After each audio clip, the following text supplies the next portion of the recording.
Τέλος, το τριήμερο των εκδηλώσεων που οργανώνει το Υπουργείο Μακεδονίας και Θράκης στη Θεσσαλονίκη ολοκληρώνεται με τις επαιτειακές εκδηλώσεις που θα γίνουν στην πόλη του Λαγκαδά, στο Δήλιο Πολιτιστικό Κέντρο. Η 27η Οκτωβρίου είναι μια ιδιαίτερη μέρα για την πόλη του Λαγκαδά. Αφενός μεν γιορτάζει την απελευθέρωση από τους Τούρκους, 27 Οκτωβρίου του 1912 ο ελληνικός στρατός απελευθέρωσε την πόλη του Λαγκαδά, ενώ παράλληλα και 27 Οκτωβρίου του 1944 απελευθερώθηκε η πόλη του Λαγκαδά από τα γερμανικά στρατεύματα κατοχής. Στις 8 το βράδυ, λοιπόν, το Υπουργείο Μακεδονίας και Θράκης, τιμώντας αυτή την πολύ σημαντική διεθνή ιστορική επέτειο της πόλης του Λαγκαδά, διοργανώνει στο Δήλιο Πολιτιστικό Κέντρο μια εκδήλωση με γνωστά αλλά και με ανέκδοτα τραγούδια του Μακεδονικού και Βαλκανικού αγώνα. Πρόκειται για μια πολύ μεγάλη μουσική εκδήλωση με θέμα τη δημοτική παράδοση, όπως αυτή αποτυπώθηκε μέσα από τους αγώνες των Ελλήνων με την απελευθέρωση της Μακεδονίας. Αυτές ήταν δράσεις που αφορούν την πόλη της Θεσσαλονίκης ή μια διπλανή πολύ γειτονική πόλη, την πόλη του Λαγκαδά. Παράλληλα με τις δράσεις αυτές που θα γίνουν στην πρωτεύουσα της Μακεδονίας στη Θεσσαλονίκη, το Υπουργείο Μακεδονίας και Θράκης οργανώνει και μια σειρά από δράσεων για τις υπόλοιπες πόλεις, για τις υπόλοιπες περιφερειακές ενότητες της Μακεδονίας μας. Θέλω να τονίσω ότι σε καμιά περίπτωση δεν ερχόμαστε ή δεν πηγαίνουμε πουθενά να καπελώσουμε εκδηλώσεις που ετοιμάζουν άλλοι φορείς και ετοιμάζουν, δόξα τω Θεώ, αρκετές εκδηλώσεις και οι περιφερειακές ενότητες και οι δήμοι και ο στρατός και η Εκκλησία και άλλοι σύλλογοι πολλοί, αλλά έρχονται σε συνδυασμό, σε συνεργασία με αυτούς για να ετοιμάσουμε κάτι πιο μεγάλο, πιο εντυπωσιακό, για να τιμήσουμε ακόμη περισσότερο, όσο περισσότερο μπορούμε, τη σημαντικότατη αυτή εθνική επέτειο της απελευθέρωσης των διορτασμού των 100 χρόνων από την απελευθέρωση της Μακεδονίας. Στις υπόλοιπες πόλεις, οι δράσεις στις οποίες προσανατολιζόμαστε είναι εξής. Πρώτον, μια περιοδεύουσα έκθεση με τίτλο Βαλκανική πόλεμη, όπου ιστορικά κειμήλια και φωτογραφικό υλικό θα ταξιδεύουν σε διάφορες πόλεις της Μακεδονίας. Δεύτερον, μια άλλη περιοδεύουσα έκθεση βιβλίων με εκδόσεις της Εταιρείας Μακεδονικών Σπουδών που αναφέρονται στη Μακεδονία, καθώς και τοπικές εκδόσεις που θα υποδείξει ο κάθε δήμος για την τοπική του ιστορία. Αυτό που θέλω να τονίσω είναι τα βιβλία τα οποία θα εκδοθούν από τη μεριά του Υπουργείου Μακεδονίας και Θράκης, τα βιβλία δηλαδή τα οποία θα πάρουμε από την Εταιρεία Μακεδονικών Σπουδών, θα αγοραστούν όλα και θα δωρηθούν στις τοπικές βιβλιοθήκες σε κάθε δημοτική βιβλιοθήκη. Τρίτον, μια φωτοκατασκευή σε εξωτερικό χώρο, σε συνεννόηση με τους Δήμους και σε συνεργασία με το Μουσείο Φωτογραφίας, ώστε παιδιά αλλά και επισκέπτες να μπορούν να βάλουν τα πρόσωπά τους στην κατασκευή της συγκεκριμένη και να φωτογραφίζονται.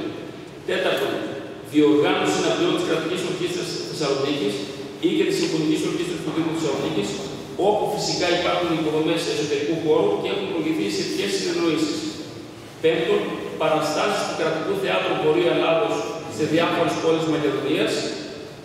Και το κάνουμε αυτό γιατί, όπως καταλαβαίνετε από τον τίτλο άλλωστε, το Κρατικό Θέατρο είναι Κρατικό Θέατρο Βορείου Ελλάδος.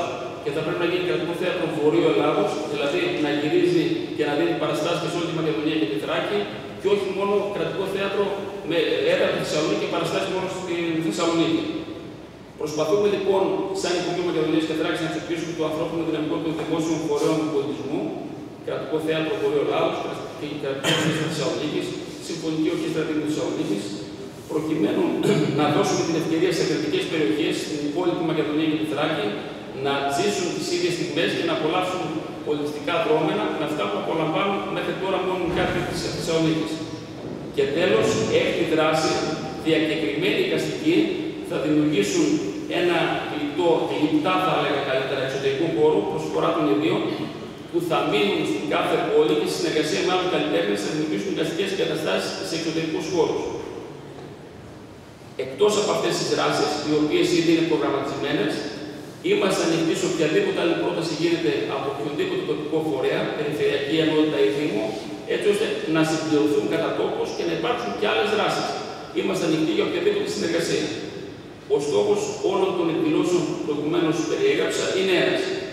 Στις δύσκολες ώρες που περνάει η ελληνική κοινωνία, να εξυψώσουμε, να ανυψώσουμε το εθνικό φρόνημα των κατοίκων της Μακεδονίας, των κατοίκων της Θράκης. Τιμούμε το χθες, αντιμετωπίζουμε το σήμερα οραματιζόμαστε και αγωνιζόμαστε για ένα καλύτερο αύριο. Γιατί πιστεύουμε ότι εμείς οι Έλληνες ενωμένοι κάνουμε θαύματα όπως έχει αποδειχθεί ιστορικά. Στο σημείο αυτό θα ήθελα να κάνω μια ιδιαίτερη αναφορά που βγαίνει μέσα στην καρδιά μου. Στο Υπουργείο Εθνικής Άμυνας και στον συνάδελφο Πάνο Παναγιωτόπουλο για τη συμμετοχή στη διοργάνωση των δράσεών μας, στο διοικητή του Τρίτου Σώματος Στρατού, προσωπικά τον στρατηγό του κύριο Γιώργο Πασιακούλη, που σηκώνει όλο το βάρος της στρατηγικής διοργάνωσης, στους εκατοντάδες αξιωματικούς και στρατιώτες του ελληνικού στρατού που θα συμμετάσχουν στις εκδηλώσεις αυτές, αλλά και στους εκατοντάδες, μάλλον χιλιάδες άλλα και καλύτερα εθελοντές της πόλης που συμμετέχουν στην όλη προσπάθεια.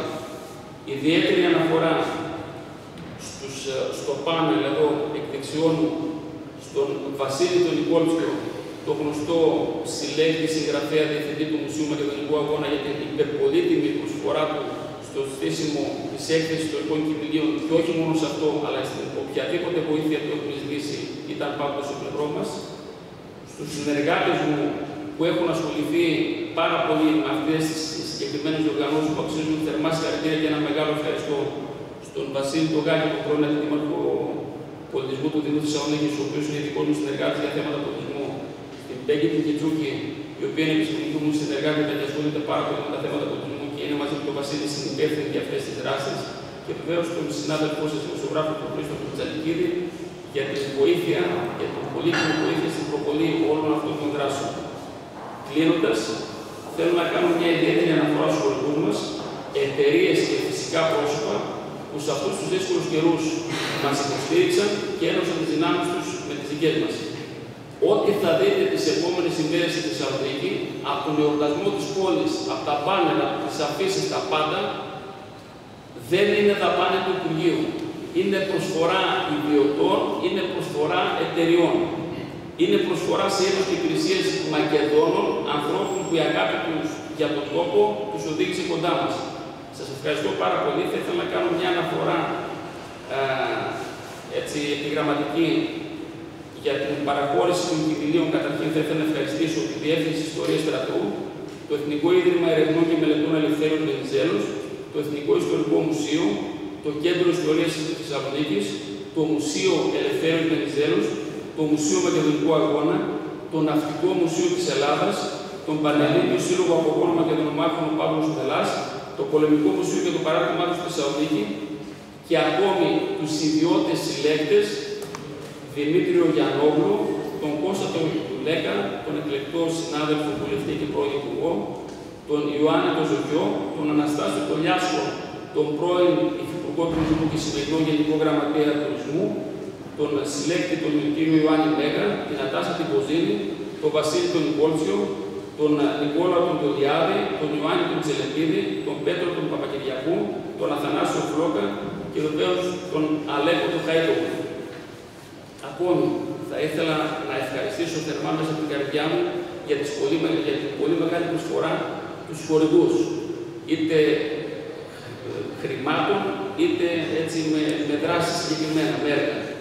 Καταρχήν να τονίσω ότι ο εξοραϊσμός του κτηρίου και οι επεμβάσεις επιμετρισμού του, με μέτια που γίνανε γενικότερα στο Υπουργείο, παψίματα, ακόμη και σοβάδες σε πολλές περιπτώσεις χρειάστηκαν λόγω της εγκατάλειψης του κτηρίου, έγιναν από την ΕΤΕΔ που προσέφερε ανθρώπινο δυναμικό και υλικό εδώ και περίπου 2 εβδομάδες. Ο ΟΑΣ, ο Οργανισμός Αστικών Συγκοινωνιών της Θεσσαλονίκης, θα στολίσει την πληροφορία προβάλλοντας τις δράσεις μας. Και μαζί με το Συμβούλιο Αστικών Συγκοινωνιών, το ΣΑΣ, μας στηρίζουν επικοινωνιακά. Όπως επίσης και η ΕΡΤΡΙΑ, η οποία θα διαδραματίσει σημαντικό ρόλο της όχι μόνο στην προβολή, αλλά και στην μετάδοση των δράσεών μας. Η μεγάλη ιδιοκτήτη της σημαίας του Σάββατο 27 Οκτωβρίου θα αναμεταδίδεται απευθείας από την ΕΡΤΡΙΑ σε όλη την Ελλάδα. Επικοινωνιακά, ακόμη μας στηρίζει η εταιρεία HoneyB, η οποία θα φτιάξει δωρεάν τα ραδιοφωνικά και τηλεοπτικά σποτ που φιλοδοξούμε με την ευγενή χορηγική συνδρομή των μέσων μαζικής ενημέρωσης τα οποία δουλεύετε να γίνουν κτήμα όλης της Μακεδονίας και της Θράκης.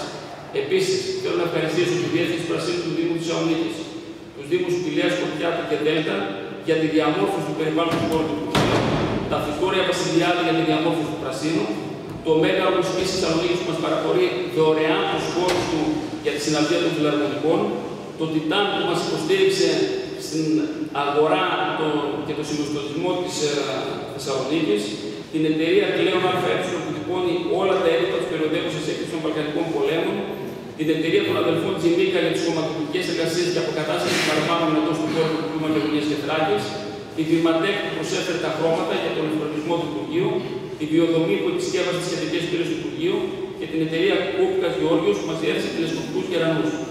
Σε όλους αυτούς κάθε μέρα προστίθεται και άλλη χορηγή. Είναι ένας κατάλογος καταρχήν χορηγών που με χρήματα, με δράσεις, με προσφορά υλικού στηρίζησαν όλες αυτές τις εκδηλώσεις, έτσι ώστε τελικά να πετύχουμε το κόστος όλων αυτών των εκδηλώσεων για τον κρατικό προϋπολογισμό, για το δημόσιο προφανά να είναι μηδενικό. Ευχαριστώ πάρα πολύ για την προσοχή σας. Θα ήθελα να παρακαλέσω, πριν κάνετε ερωτήσεις, να πάρει το λόγο ο στρατηγός διοικητής του Τρίτου Σώματος Στρατού, ο κ.